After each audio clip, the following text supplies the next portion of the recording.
The yacht is cleaned, the hull gets scrubbed, the twin diesels get serviced on schedule, the teak gets oiled before the wood can even start to turn grey.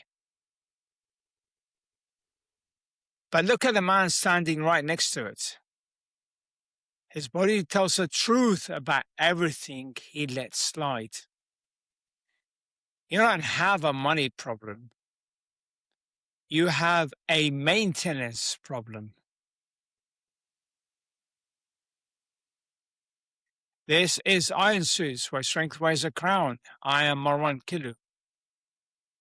And when I say he, I don't mean every man. I mean the man who built the business, bought the access, earned the dock, then quietly let his body become the one thing in the picture that no longer matches. This is not an episode about boats. It is about a man standing beside something he maintained better than himself.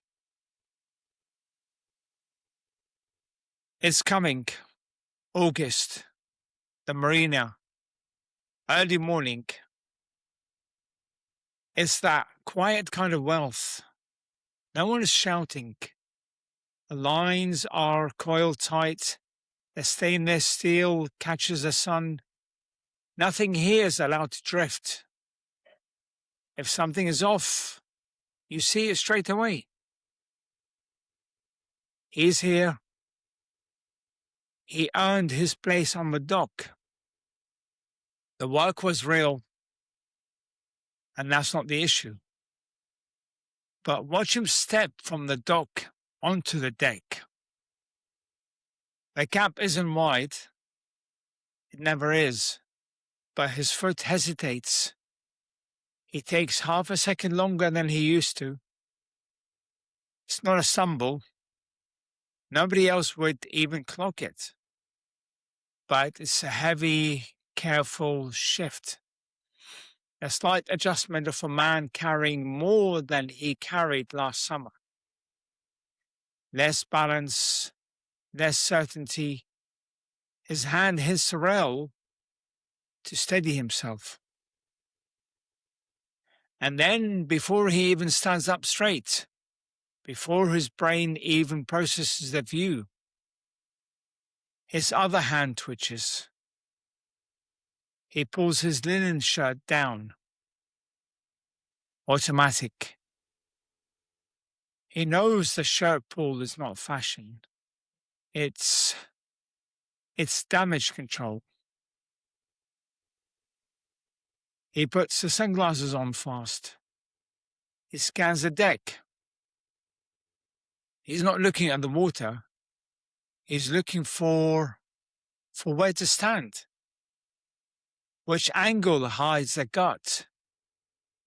Where is the shade? Where will the group photo happen? All of this takes 4 seconds. The body arrived before the man explained himself. The boat is ready. He is not.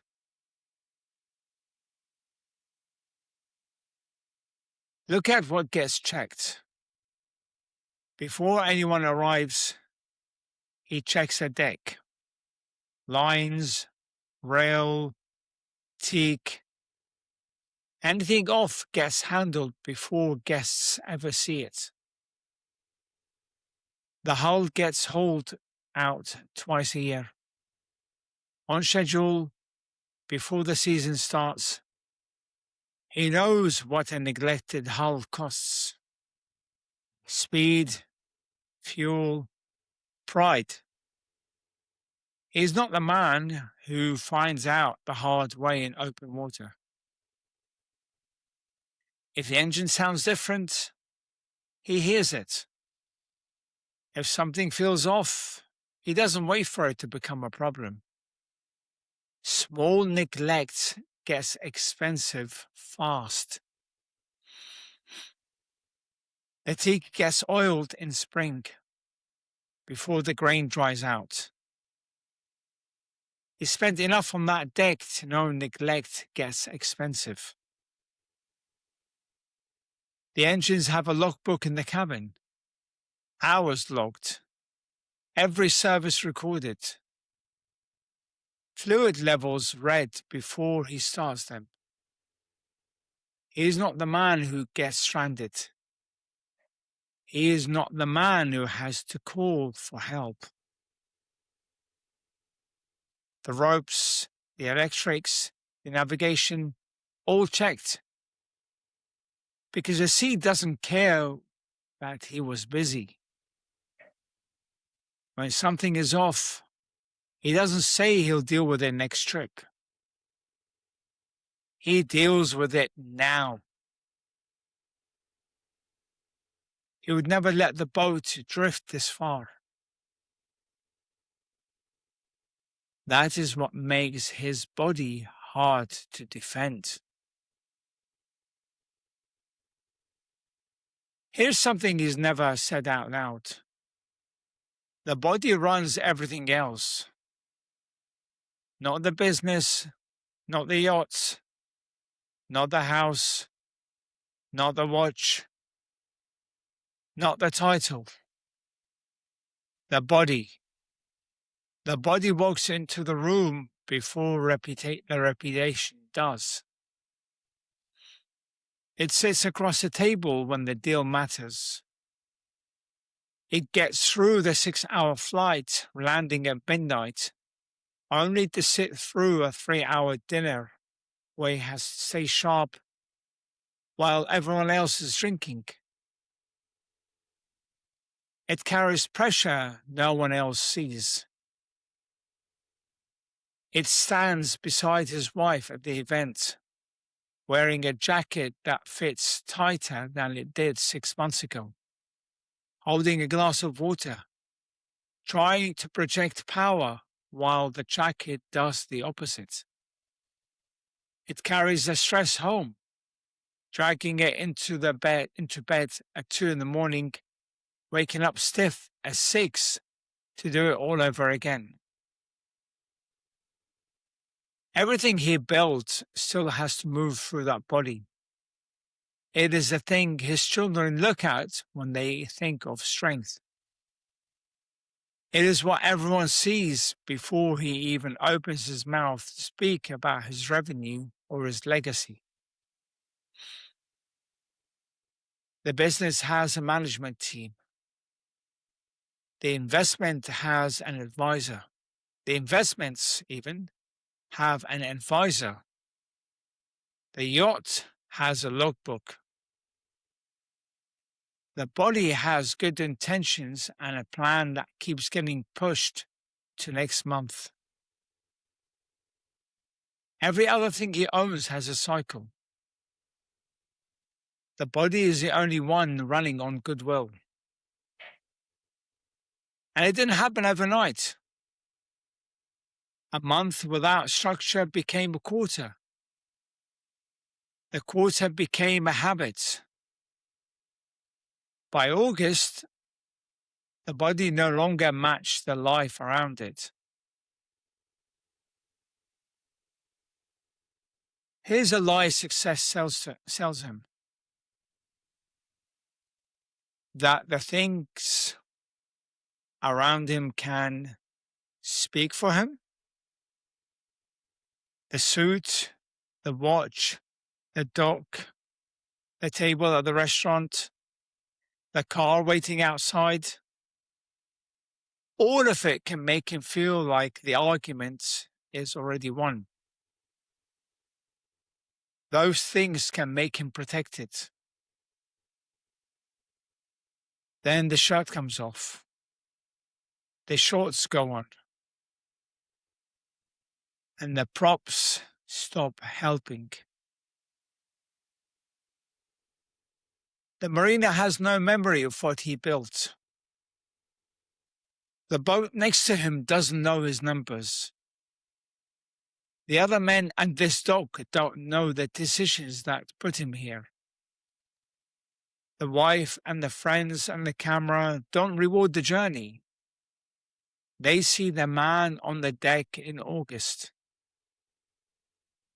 And the man on the deck in August is pulling his shirt down before he's even looked at the water.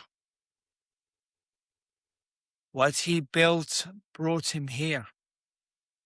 What he let slide is what they're looking at. Winter lets a man hide behind layers. Heavy coats, dark rooms, suits cut to cover the damage. But summer asks for evidence. August is where the receipts arrive. It started in June. The pool at the resort. He sat at the edge, a towel draped carefully across his lap, sweating in the midday heat because taking the shirt off felt too honest. He stayed near the shade of the umbrella, avoiding the open sun, pretending he was just too deep in an email to swim with the kids. The resort breakfast said he would keep sensible, the one where he promised himself he'd stick to black coffee and eggs. He didn't. He looked at the buffet and took the extra plate because it was a holiday, because the week was brutal, because he earned the right to switch off. The hotel mirror at 6:47 in the morning. He caught his reflection sideways while stepping out the shower. He looked at it, then quickly looked away. It wasn't the light. He just didn't want to look at it. Then came the family photos on the beach. He managed his position automatically, stepping back half a pace, sliding behind his eldest son, angling his shoulders towards the lens so the front of him didn't show his softness. He bought 3 shirts 2 sizes too large before the trip, telling himself he liked the fit. He knew why he bought them. The airport lounges, the client dinners where the wine kept pouring, the drinks that happen because they always happen when you're traveling. Every single time, he made a bargain with himself. He sat in the seat, feeling the belt dig in, and told himself that July would be different. Then July became August, and the promise shifted. September would fix it. September would be clean. September never did. By the time he reaches the marina, the whole summer has followed him onto the deck. Now the group is gathering. Someone is holding up a phone. And this is the part he hates. He slides to the edge of the frame, one arm on the rail, body turned 45 degrees from the direct light. The shirt is loose, bought for exactly this reason, even if he lied to himself in the store. The yacht in the background looks immaculate. He looks arranged. The camera clicks. His wife sees the adjustment. Not because she's looking for a fight, because she has seen the same movement all summer. Different places, same hand. She isn't judging him. That doesn't make her confused. His friends see where he stood, the edge, the angle, the careful placement. They don't say a word. These aren't the kind of men who talk about it. Different bodies, same small corrections. No one says anything. That doesn't mean no one saw it. Look at the man across the deck. He's older, 10 years, maybe 15. He got on the boat early, before everyone arrived. He just stepped across the gap. No ceremony.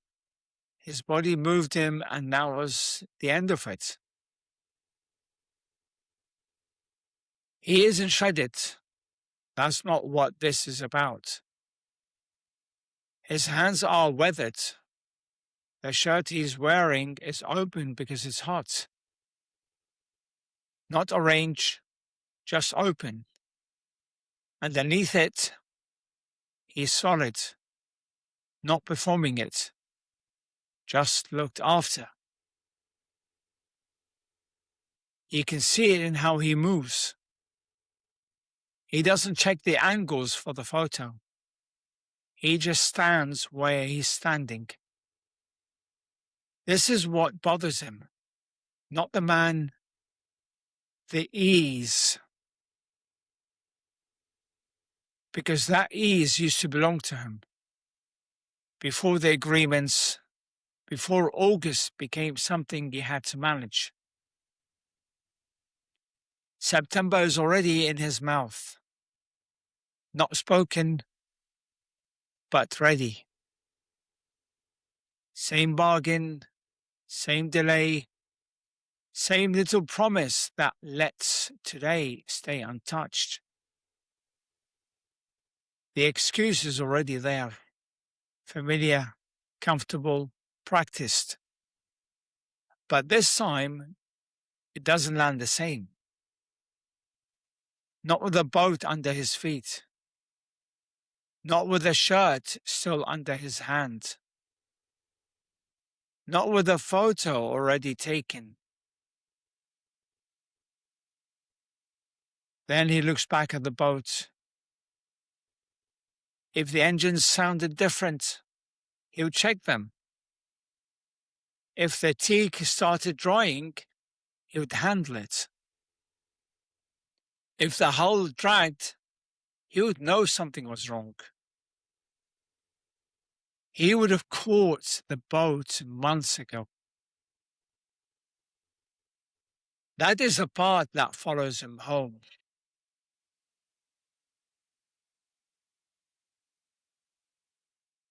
The yacht says discipline. The body says exceptions. The most expensive thing at the marina isn't the boat. It's the evidence standing right next to it. He owns the assets. He neglected the operator.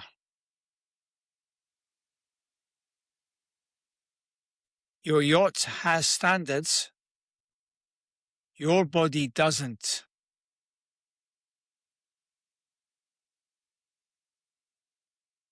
The marina didn't ask what you built. It asked what you let decay.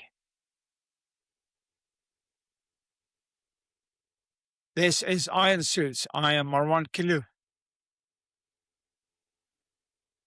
The marina doesn't care about what you own. It only shows what still holds.